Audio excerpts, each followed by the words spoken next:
guys, welcome back to another episode of LK Podcast. I'm your host Linet. And I'm your host Chango. Yeah, it's been I think 2 weeks since we did the release episode, but we did share an episode where we did a Kiswahili paper. Yeah, I hope you enjoyed it. Kama huja watch wewe ni trailer. I think that might be my best episode this season.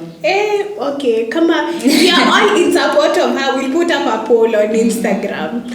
But I also enjoyed it. It was actually funny, like having to divert away from actual reality of life and speaking, or rather doing something that's funny that took us back to some years back. Yeah. So I hope you enjoyed your Easter. What else was there? Labor Day. Kumekuwa na hii first half of the year nakuanga na tu holiday. Unapata tu siku inaisha. Mmejipata August. Kidogo September. And you have another one coming up. I think Mother's Day. Yes, wewe nasema kitu siendi kazi Oops. Sawa. But I think the holidays are good, they are crucial, zinakusaidianga at least. Me, what I do best in that time ni I rot in bed. Ndio nitafute at least nguvu ya kuendelea na kazi, or rather kuendelea na this new phase of having to go to work and blah blah blah blah. So right now I am beginning to treasure holidays more than usual. Kitambo ilikuwa just another day. Maybe tukiwa shule kitupata mwalimu atakuja, but sasa naanza kuona umuhimu wa public holidays. Yes. Na sana Christmas na Easter ni Christmas ingine unapewa katikati ya mwaka ya kwenda tu yeah. So today we're gonna do something a bit intrusive to me, or rather it will be a 2-part episode. So we're gonna do one for this week. Next week we're gonna do another one. So ukiwatch hii ukijua you're gonna look forward to another one after this. So we are gonna do we'll call it what? Like a mail. So let's call it the mailbox edition. So in this mailbox edition, we are going to write a letter to 10-year-old selves, and we're going to speak of how far it has been, or rather what we've been able to tackle and how life has been. So we'll each take turns to interview each other. I think from what I hear from a lot of people, we are different characters. So I'm hoping it will be interesting. We'll get to answer questions. You also get to know us beyond the faces. I feel like hatujaji introduce. We are okay, we discuss things, but people don't really know our personal lives at par. And for the essence of creating a community, which is very essential, to bring a closeness and for us, people to understand us, this is your chance. Even for that question that you will have down there, I'm hoping you guys will have questions. You can ask. So today I'm gonna take it up. I'll be the first one to read out my letter or share my letter. Then Chego will do an interview. Then inversely, I'll do the same next week. So what would be the easiest way for me to read? I can read it and then now you can take it over from me and ask questions. Or how would you like us to go about it? Yeah, or you want me to read your letter? Or I'd rather read it to your 10-year-old self? Wacha nimsome ndio ni empower. Alright. So I wrote mine on the notes app. Squeezy, wale watu walikuwa na ni gift notebook. I know you're saying this, but notebooks zangu mingi zimekuja out of relationships that are signing mezipea break. I think that's why pia notebooks zimetake break. Nilikuwa napata tu notebooks, na kwa wale wazuri walikuwa nanitumia zao za kampuni. Kwa nini umenisahau? But anyway, so let me read out my letter. Hey, maybe sijai mtu anakuanga hivi 10 staki akiji expose kwa content creators able to ambieni venye how do they feel like having to film for people? My children came from this, and also whatever you put outside there, it's open to people's opinions. I think actually before we start, there's this question I've always wanted to ask, like everyone who is in a space where they're sharing things to a crowd, because we don't limit who watches this. We don't know what day we will sleep, and the next day we wake up, blow up. We've said a good thing. Some would take it as a bad thing. So, have you ever had that aspect of you're a bit scared that maybe you give in too much to people and you might expose something that you don't want everyone, even those who don't know you, to see it? As an overshare. You've been waiting for this moment. What's the medicine of oversharing? Remember journal. I'm trying to journal. I've been trying to journal. You feel like the journaling is... Whatever I overshare, it's something that I'm comfortable with it getting outside. Whatever I'm not comfortable, I'll never say. I'll die with those. So you can die whatever I say outside, I'm comfortable with it getting outside. Okay. Yeah. So you've never blundered, like said something and then you're like, oh shit, I think that... I don't believe in secrets. What's that big? Oh my god, nobody has to know. People have done insane things. People have insane secrets. I don't think nimekaribia watu wanakuanga machizi. I'm anywhere close to that. You think you're sane till you meet another person. Also, I'm always like, even when people hear, what's the big they can do? Talk. After 1 week, not even after 1 week. Twitter, kitu kiblog ina play up for how long? Murugi Munyi sijamfanya nini? Oh, that woman. Kesho kila mtu amerudi kwa story yake. Na watu akubai nguo, kuna mtu anakufeed. And then sasa employer yako ni aseme huyo cancel that one. But apart from that, what's the biggest thing people can do? Oh, I said this. And it's sinimili nifanyikia hata mbona mnaongelelea hata iwahusu. Okay, I think... No, unless maybe you're mad at somebody, it gets out there. But you wouldn't overshare that, would you? Would a murderer overshare? So, yeah. So, tell me overshare? I'm sure if it's not that bad. The best people will do, maybe it's talk. It's not something that can get me arrested or something. But whatever is zingine, I can't overshare. There's some things I can't.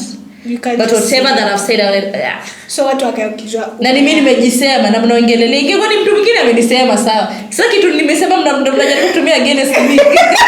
Wow, I like your confidence. Your confidence is cool. That's me. So watu wakijua na secrets zenye tu hutaiwaambia. Mmesikia ameambiwa? Sometimes I'll say, but yeah. But rare. But do you think you will... Okay, sorry to bring up death, but that's not a good thing.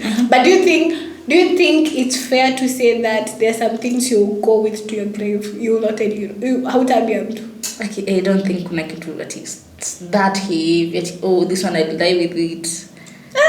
Oh, don't tell people. Bro, kuna story mingi huku nje. Mnapata kichwa yangu yume. Oh, be silent. Let no one know your next. Don't share. If you share, you cause. Me when I enter into a room, not as me, I'm silent. I'm reading. Reading. So wewe Kenya umeambia they deal with it however they want to deal with it. Story sini yangu.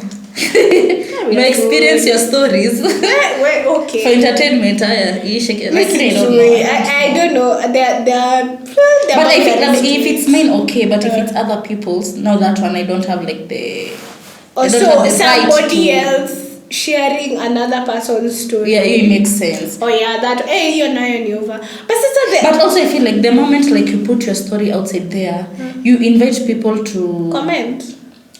Especially say like a public figure. The moment you overshare your nini with us, of course people will comment. Always ikuwa wewe ni like public figure. Say for example, nilikuwa nishamation Muruge. Seme amesema nini alafu people start talking about it. Of course atuangelelea, you have put your life outside there. People talk about things you do. That's why you are an influencer. So I feel like the moment like you are the moment you put even if you're not like influencer, I feel like the moment you put something outside there on the internet, you expose it to criticisms, you expose it to people's opinion. But obviously I'll react the way I want to take it. Nikitaka hadi nikisema maybe kuna mtu maybe ako strong willed, so hadi watu wakisema the opinions it affect kuna mtu mwingine but depression ndio mtu kwa kitanda na tweet. Let's be serious. But cyberbullying is a thing and I think that when I release something, for example if it's me, I'm expecting people to be logical outside here. You know, there are things people say that are so wayward. No, you should. unless unafaa kuwa madhari, you should at least know, think about what you're saying. No maana kuna critics, there's always there's no problem. Captain, criticism and bullying is very different.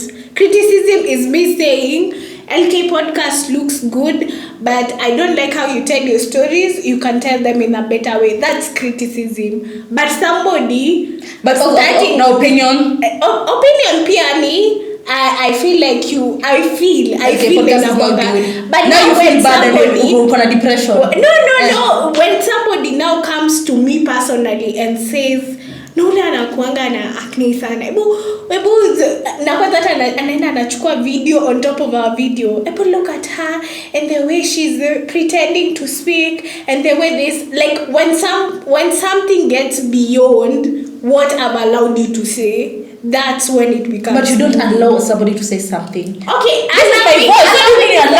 you're allowing me to say what I feel like. But if your account was private, so kumanisha you are not posting it to the public, so you had not welcomed like public opinions and public perceptions. But somebody leaked it. Kuna mtu pale wanajua wewe unajulikananga kabia Nairobi gossip, hide ID.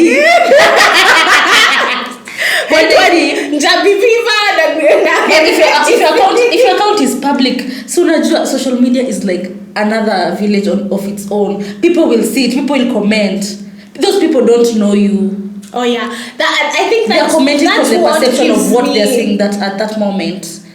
The thing that gives me solace is that okay, they don't know me. They don't know me. I wish like but apana, please kama unaendanga ukicomment vitu way back. Shame on you, I'll call you out. Just call out, come on, because what is that? You are brought out. But unajua kila mtu ako hivyo. Mimi nikiona kitu inibambi, nita-scroll, nitachana nayo.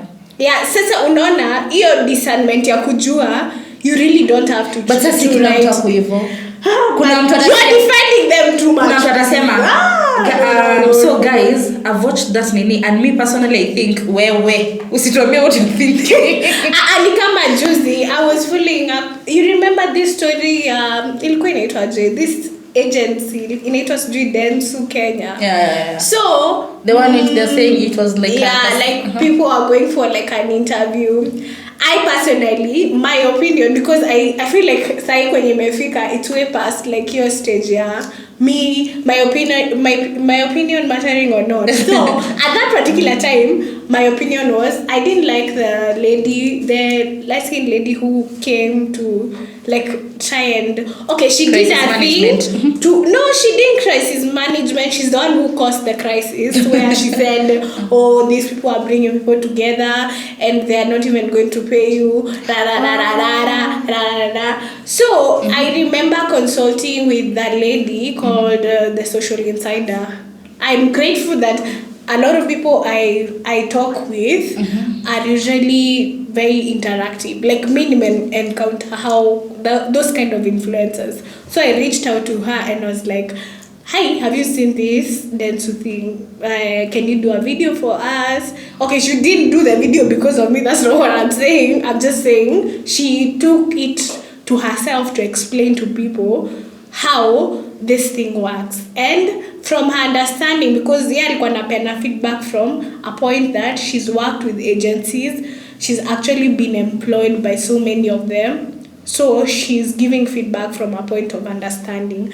So the essence of this entire Densu conversation ni juu kuna actually watu waliattend hiyo kitu na waliwatch dem when alikuwa na criticize and they were so mad because they were saying, oh, if that person decides to like ache kusupport influencers for Kenya, it will be on you.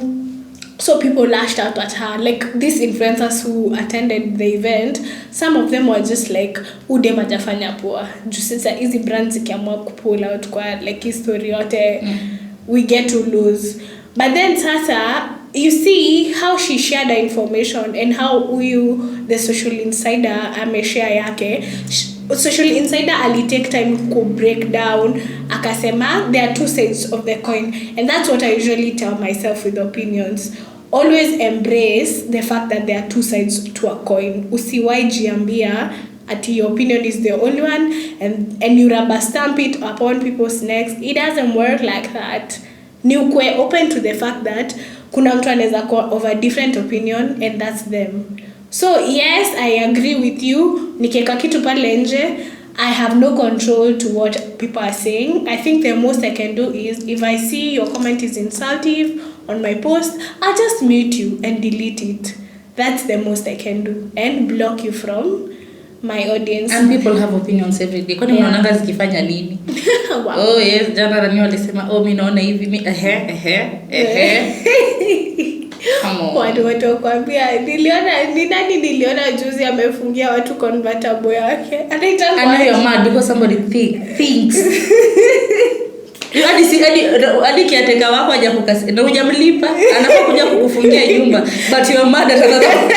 Some person you've never met. Let's be serious. But I feel like social media has really given people a very big sense of entitlement. Let me give you another one, another sense of entitlement. This is my opinion though. You can have it. Unaona yenye ilikuwa inago ule conductor alirusha somebody. So si Twitter watu walikuwa like, yani watu wanaweza kaa muone mtu anarusha juu ya 20 bob. Hakuna mtu mmoja 20 bob si ni yangu. Kwa nini nimlipie? Nilijua tu utasema hivyo. Yeah, kiingia. Yeah, kiingia najua namba. No, you No, Twitter sasa walikuwa wanasema like, ati kama the whole matatu hakuna mtu anaweza lipia mtu 20 bob, how will we change this country? Why are you entitled to other people's 20 bobs? Those people pay their work for their 20 bobs.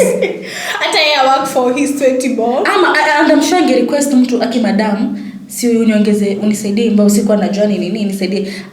Unless sasa aliomba mtu watu wakamnyima. But kwambia watu ati naonelea natetesha. Shika 20 bob usimrushe. Let's be for real. That's entitlement to other people's money and making them feel bad at mbona mkosi. And they have 5 children. Your 20 bob ndio the difference between us eating breakfast and not. Na Rico cubes. Anyway, but your opinion yako, just as you said. Maybe ile yenye wenda ni piece off because maybe that's something I'm working towards, creating a brand and becoming somebody maybe who will be open to sharing things in the public. Most expect me. Like I feel like people expect when an influencer says like umemjua, oh hi, how are you? Alalala. Umse labda ameenda church, aende tu akaombe. Wewe unataka akikuona na jume msalimia kupe attention, But it's not like that. I feel like if you share your life with people and form a community with them, they always feel like ni kama najuana, but they don't understand hamjuani. But people unaweza kuwa like, you changed my life, so wanna feel the need like to have that conversation, but wako busy. I just do that's busy. Sasa kama nimeenda church na niko nataka tu time yangu ya maombi. Yeah, no, that's the issue. Unataka hivyo na pia nataka like 5 minutes. I love your content manze, but unaenda church you're in a hurry. But maybe don't become a public figure in the first place. Oh no, that's not my no. You're working against it. So letter tulisoma saa ngapi? Let me read the letter. We see how it's gonna pan out. So at the end of the day mkijua niko so vulnerable. I'm scared of reading this letter. You're in a safe space. But I don't this is the internet. This is not a safe space. Onyapo uongo. Nilikuwa na msichana class 5. Hiyo kitu anasema hakufanya. Mimi nakwambia. Ni kama kwenye of late. Actually from our audience, wacha tutasikia. Ukisikia uongo unashout uongo. Ukisikia sema statement uongo unashout uongo. So I think nimekuwa of late nikifollow wanitangwaje Njambi Fever official. So no, apparently what she does is one day I sat down and asked myself what Edgobari offers in premium this lady shares on the screen. So why are we in gossip is not good, but it helps you switch off from reality. So I remember one day some time back couple fulani kiambo imeachana. So somebody after telling me story akasema no, she's my best friend and they are together.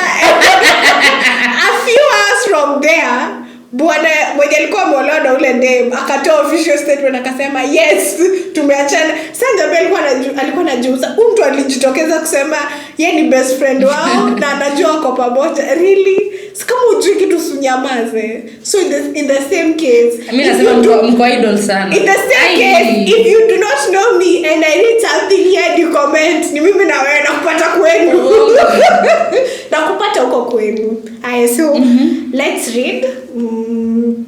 You can all listen out to my very wonderful voice.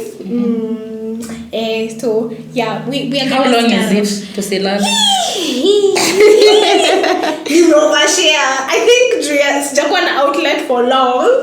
Ukasema today's the day. Nataka nifungue roho So I want people to recognize the fact that I'm a Christian. So if you hear the mention of God quite multiple times, this is a Christian-oriented space. That's the religion we conform to.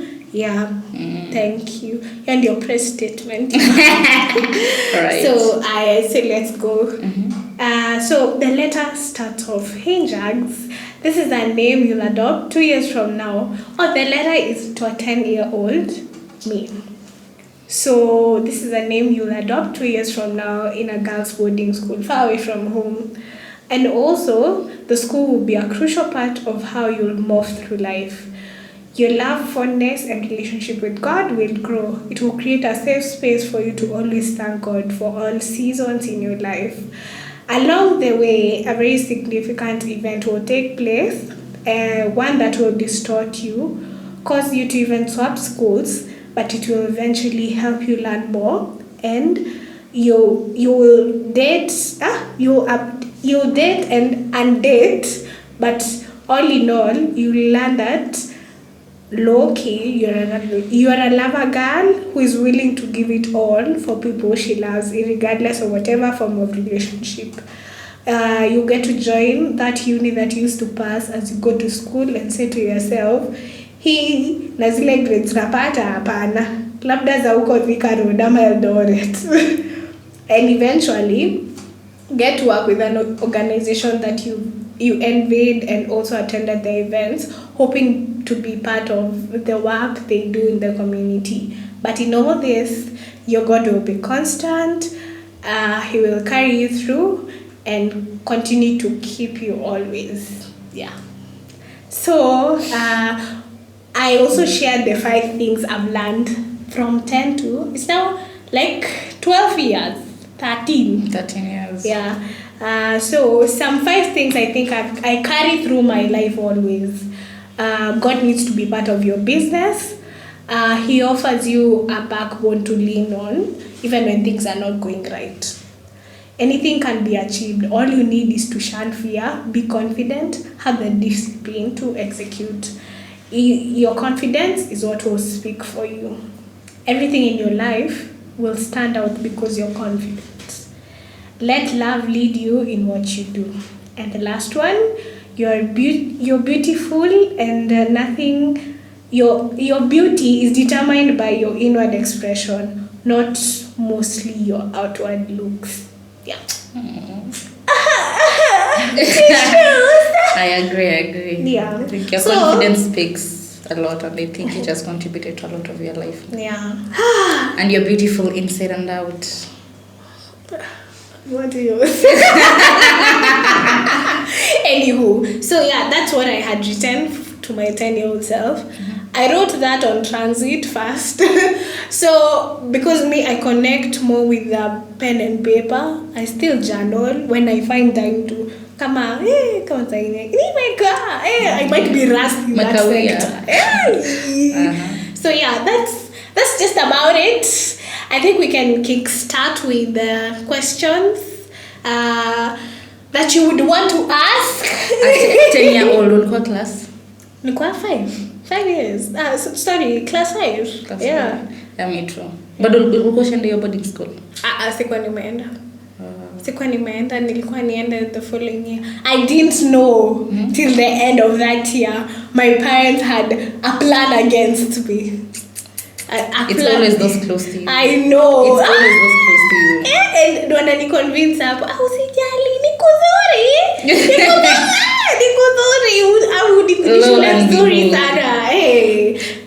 Juzi I was with a friend of mine, kwa nasoma naye anaitwa Agnes Kaluki. And the story she was giving me about your school, I'm surprised you and Lilian you get therapy. But you see, I usually tell myself the school was a crucial part, and that's why I'm traumatized. Yeah, that's why I've mentioned and said the school will be a crucial part to who I will turn out to be. But you are so soft, babes. So, mtu hizi sema meandago. Hey. But you see, trauma has two things it can do to you, or whatever you go through in life has two things. It will either break you or make you to be the most amazing person you can be. But the three of you, when you interact na nyinyi sasa, na nyinyi wote mko the same, mko so confident. Oh, there are many, and imagine there are so many of us who are outside there. I can see are conquering spaces. Like there was a time I wanted to join modeling. Do you think Neo surely it contributed? Yeah, I feel in the confidence part, I'm not giving credit to like the school itself, but whatever they used to instill in us, you two are going to lead parade every day. You two are gonna do this every day. You're entitled, you're assigned a place where you're supposed to clean. Like hizi vitu zote zimesaidia at the end of the day. Actually, compared to the education that we did in school, not the values mostly, but how hardcore the school was has determined how we are. Like, do you think if they were softer, if it was softer, more loving, it would have been better? Ama ingekuwa different from now? Yeah, it would have been better. It would have been better in the aspect of I can speak for myself. Trust me, if you piss me off, I don't even give you grace. I think that came out from the fact that in that setup, ungekosea, the only ultimate way was to punish you. Because I remember there was a time we used to, I think I didn't find that the people who joined before me are the ones who found it, where people used to get their hair shaved if you didn't meet a certain or specific mark. She told me that, and I was like, you see, let me tell you, for that it brought out two outcomes. It's either you work and get whatever they're asking you to do, or you get your hair chopped off. No, but those systems of learning, they weren't good. So for the love aspect, and I think I've seen it with how I've had to rectify most of my friendships right now when I'm realizing a community is something essential. But in that space, we were told a man can actually be an island and you can survive on your own.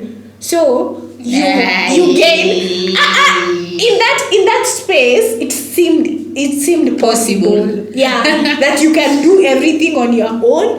You can fight the conversation on X. Yeah, this week. So you can do everything on your own, and no one can tell you anything. You get it and you make sure you get it right. So hiyo kitu ilikuwa haikunisaidia in the aspect of say I can tell you for a fact 2-3 years ago nimeanza kuona essence ya you have to constantly keep on asking your friends how they are. But now the funny thing is, me and somebody like Lillian, we can go 5 months without saying hey to each other, and it's not that amenikosea or nimemkosea. It's just how that environment allowed us to cope at that particular time, and it worked. So when I come outside there, I'm like, people are so needy. Why are you needy? Like, why do you need to see me? I can just be somewhere and I'm doing life and I'm okay. So, but anyway, the school is not bad, but the traumas were. They're still. Would you want to go back to that school if you were taken 10 years back? No. I'd ask for a better school that will impact the same values in me, but not that environment. Okay. Yeah. Something else will change? A lot would change. A lot in the aspect of how they used to handle us. You feel like a lot us. of things are not right? No, not in the school, generally. Yeah, definitely. Maybe I'd give people a bit more grace. I just don't. I cannot condone that. Not just men, but not men. Don't give men. men are the first thing. Actually, the school also taught us that you see men, you run away. You're not supposed. Don't be too friendly. They're not good people. Did you ever wear petticoats? Yeah. Do you still wear petticoats? I don't know. That was the first culture shock I met in that school. I was like, yo, what is this? I thought iki tu dishosho yangu tu va. What is this? But you see, when you go to Rome, they say, do as the Romans do. And at the very least, the petticoat will not affect what I came to do in that school. You want me to wear so that I can have a comfortable life? Well and good, let me wear. But are you comfortable? For the sake of my own peace. Because if I don't wear it, at some point in the parade, they'll know I've not worn it and it will distract my entire day. True. Yeah. So, you see those things you compromise for the sake of your peace. That was one of them. But that was so... I feel like that was the first culture shock I got there. The petticoat. Yeah. Because if vitu nilikuwa naona tu nikienda ushago. Sasa unaniambia relation kivaa kabisa. Na for the first time nikajua kwenye zinauza kwa Nairobi. I was like, are these things even sold in Nairobi? And I realized, kuna maduka zinauza. So yeah, it was a new concept, but I don't think it has invented in my entire life. Yeah. I think petticoats are okay. You think they're okay? Yeah. Your opinion. Maybe a bit no. Because I'm like, so imagine nikivaa hii and then niko na dress again. Itakuwa too much work. Okay. That's interesting. What else? We moved to high school. Well, when you saw that when you went to that university, when did you know you will not enter that university? During primary or during high school? I used to pitia there nikienda nini high school. See, high school ndio ina determine kama unapata grades nzuri or not. When ulikuwa unapata grades? Was story for now. See, as you can see, I'm a successful lady in this life. I'm a successful lady in this life. Yeah, and I can take care of myself. That's essential. That's the only essential thing at the moment. I think nearly realized nikiwa form 2 hapo. I was like, guy, watu wanaingiaga shule ni werevu. You know, no, it's because even in society, ukitoka huko, wanakuinua. When you're 10 years old, you want to go for I had to do law. Do you still want to do law? Oh yeah. Me too. But we'll see. But the opportunity is not lost. Yeah. So I think that I didn't know I would make it to such a school. So when I was called there, I felt very nice. And my parents were like, "Guy, you made it to huko. That's nice." Oh. Yeah. But anyway, Mimi, I just enjoyed the fact that I got to a school a lot of people used to see and admire. Niko na homa hadi nimeanza kulia. No, that you're inside the school, usiekele homa.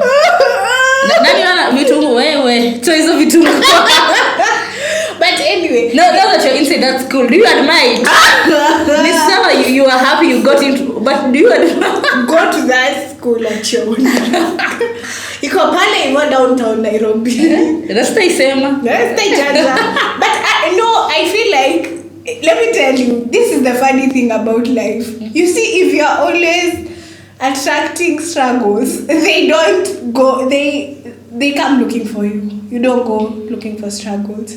In this aspect, I went to an all-girls boarding school that unaambiwa story sahi unakuwa shocked. High school was I'm shocked. I was shocked you guys are because I can't tell.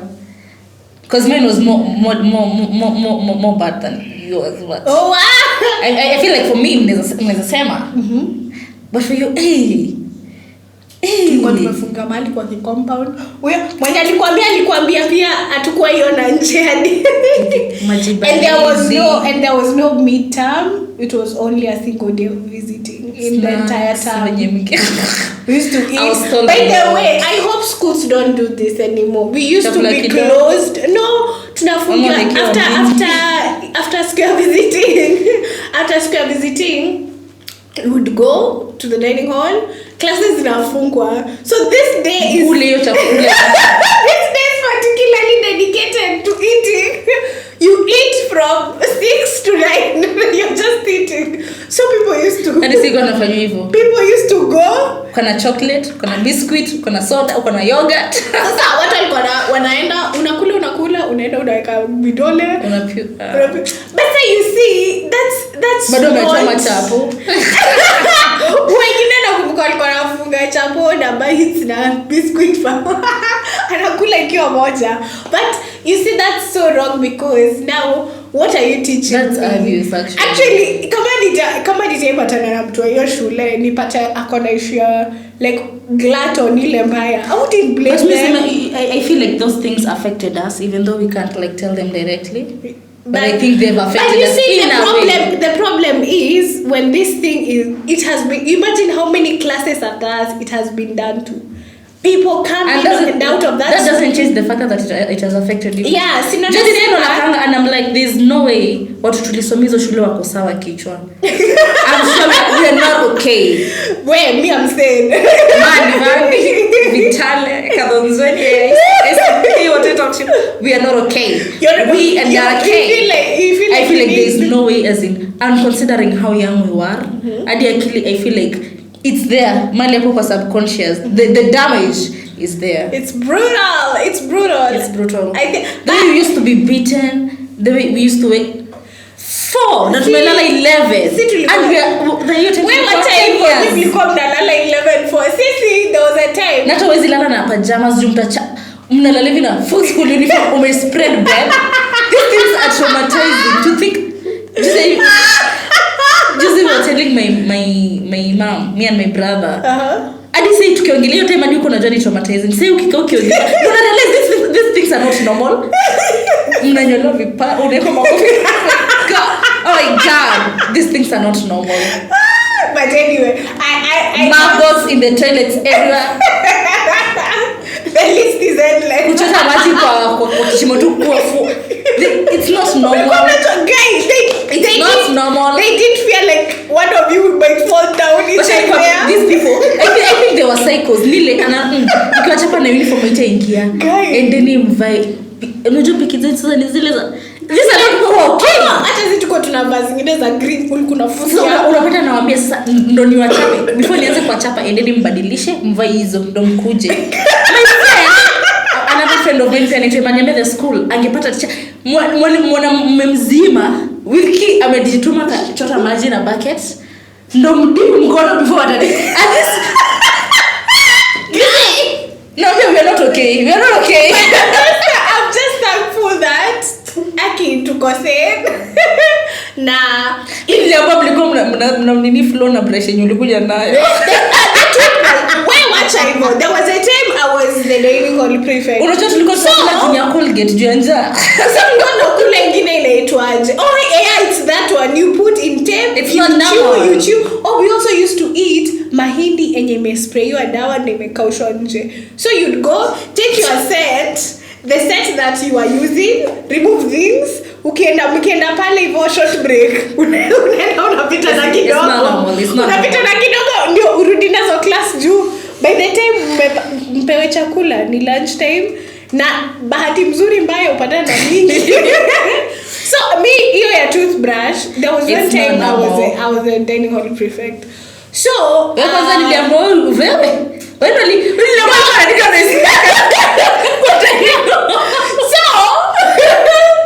So I remember there was a time people didn't wash well. So the one who was on duty that day came kanikujia class akaniambia sasa I want to see in the dining hall right now. Na sasa ni prep.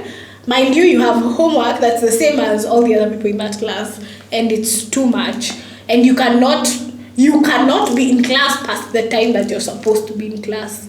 And when you get to the dorm, you're like sleeping, not doing any other thing. So we go to the dining hall, and then she starts from Nahu commercial. She takes me. So per class we were put. What I came to later on understand. Okay, like in the story, mingi so mtu alikuwa extendiwa like a hall, like ilikuwa a big hall. So every box, there were like I think 10 or 20 boxes, I can't remember. So kuna meza moja kwa kila box. Guess what they used to do during games time? Mlikuwa mnajikatia mawaru. Yeah. Oh my god. Lunchtime, like lunchtime yako itatumika ukule haraka ndio uende ukakatekate watu. Usipokatakata utakula usiku. That's crazy. So I remember that day that sister came and then she was like, oh, you are here supervising the cleaning, but I can see there is yes kwa amekula kidheri, kuna uchafu sana. So do you know what she told me? To go take my toothbrush. Kwa hizo lines zimeseparate kila box. Sasa zingine zilikuwa zimeachwa na githeri. Sasa niende nichukue, nitoe nikimaliza nioshe. These are not normal things. Let me tell you, from that day on, I was like, yo, I think this school is so diabolical. These are not normal things. And I wish our parents wangekuwa nafanya like their due nini. But now you see, Captain, let me tell you, trauma is handed over as a, you see that ile mchezo ya kupitisha stick. Then you always listen to the stories. They're like, me, I used to walk like a kilometer without but shoes. No, I feel like wakiwezaka na sisi like ndani hizo shule like even not a week, 3 days, as in kuna vitu, these are extremes. This is not normal. Tunachapa but alikuwa anajua venye tunachapa. Yeah, is your extreme juu Captain. Mtu alikuwa anatembea 1 kilometer kwenda shule and no one cared. We used to go to bathe, mtu akana blood clots from mgongo, matako, thighs, chini ya mguu. Hiyo mzazi atajambii si normal, but hawakuanga na sisi. So ndio pate mtoto kadogo ka class 4 anatoroka shule. Na watu upatikane guys. Anyway, it was what I was saying. Those things are not normal. But I not at okay. the end of the day, I think I remember how much my primary school has resulted to who I've become more than the 4 years I spent in high school. And it played out even in uni. Like, you go, you find yourself like you're very antisocial, or maybe if it's in the hostels that you're staying, you don't even want to know what's the name of the other person you are staying with, because you are taught you can live by yourself if you have everything can work out, and it's usually so very hard and difficult to maneuver, because that's not how the world works. It works in a very different manner. It's true. Yeah, but anyway, don't worry. If we went in all for all, we'll be better. If we went to the same primary school, don't worry. I know you've resulted to be a good girl. Jipe moyo.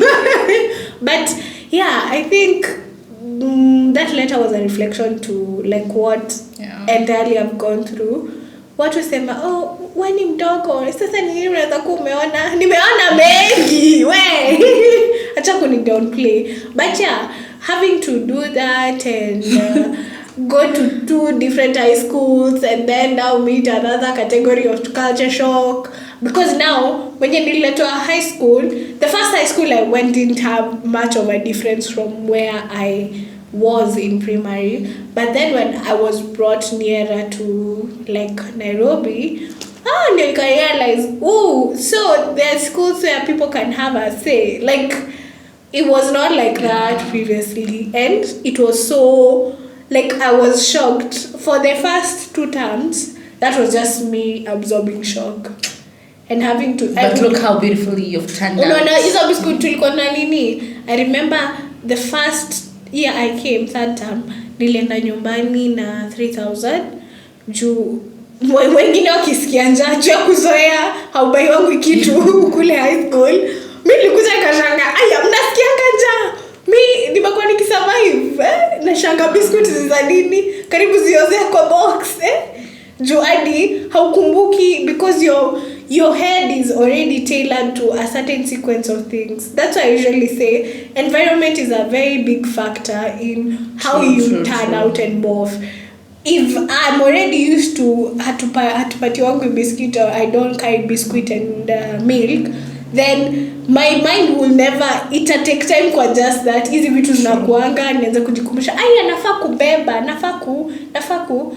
And even for your body to want the things is another thing, because kwenye tulikuwa, it was only breakfast, 4 o'clock, inaitwa 10 o'clock tea or 11 if there is, and sasa hadi jioni you take, inaitwa chocolate, and then now supper. Na hiyo supper unaweza pata mokose kupata, because it used to be a table of 10, the first high school, so you leave your plates there.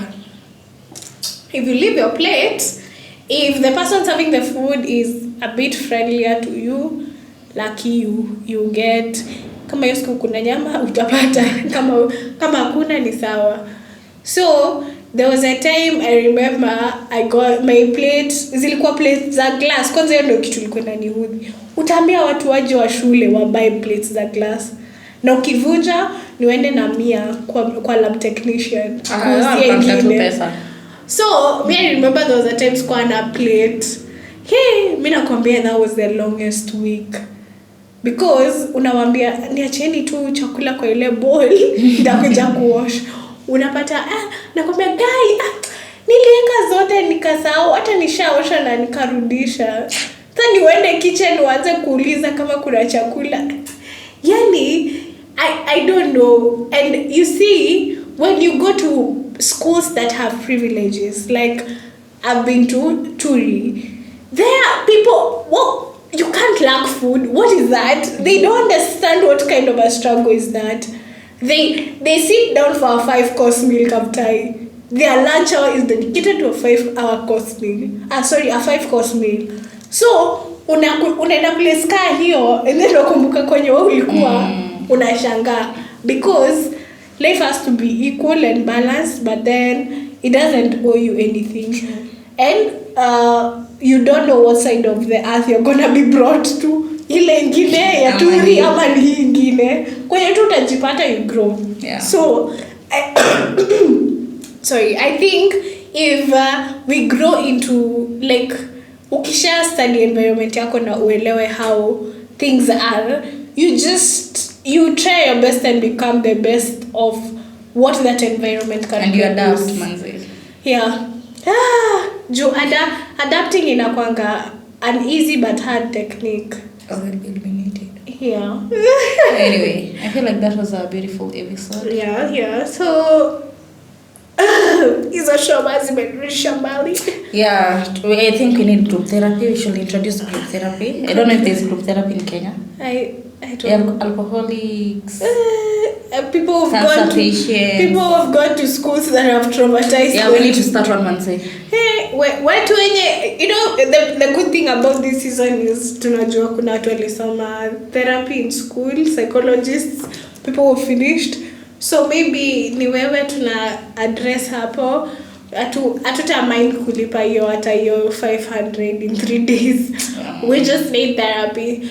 But I think that's just the better part of what life has been for me. And I think the next time I'll be writing another letter, it will be even more amazing. Because you see, every 10, give it 10 or 5 years in your life, you do something big or something tragic or something happy happens, and you realize you are actually a stronger person than what you thought you were. That's true. Because you might experience a loss, you might experience a big win, you might experience having to take care of your family members. So all those things, every time I see that somebody has lived through that without them telling me a story, I know they are a stronger person, because if they went through that and came out as a person, as they are, they have not changed, bado unamjua na jina yake, ukipatana naye unaweza msalimia, they are strong. That's enough to tell you they are strong. So thank you guys for joining us for this episode. So next week you owe us a letter. Well, after talking about all the experience we had in primary, the only letter, whatever I have to say in my letter is one thing. 10 years I was class 5, I went to boarding class 6. Whatever I can tell you, don't get it at school. So wait. Run from home. Don't run from. Don't 10-year-old Faith. Don't get it at school. Don't run from. You're telling people's kids to run from home. Don't run from home. That you So if you are told take your child there for free.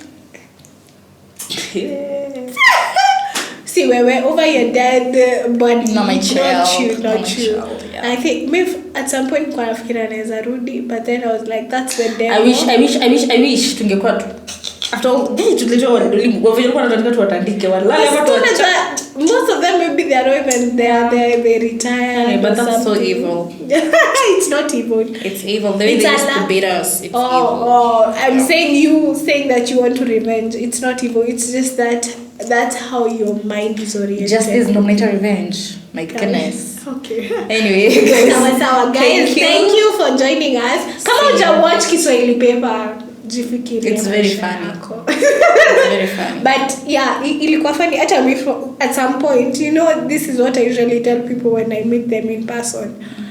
Hata mimi kuna time na watching, I'm like, I start laughing. And I'm the one who made the joke. I think that validates me more often. Shout out to the guy who told me he listens to us while he's folding his laundry. I don't know how we are in relation to that.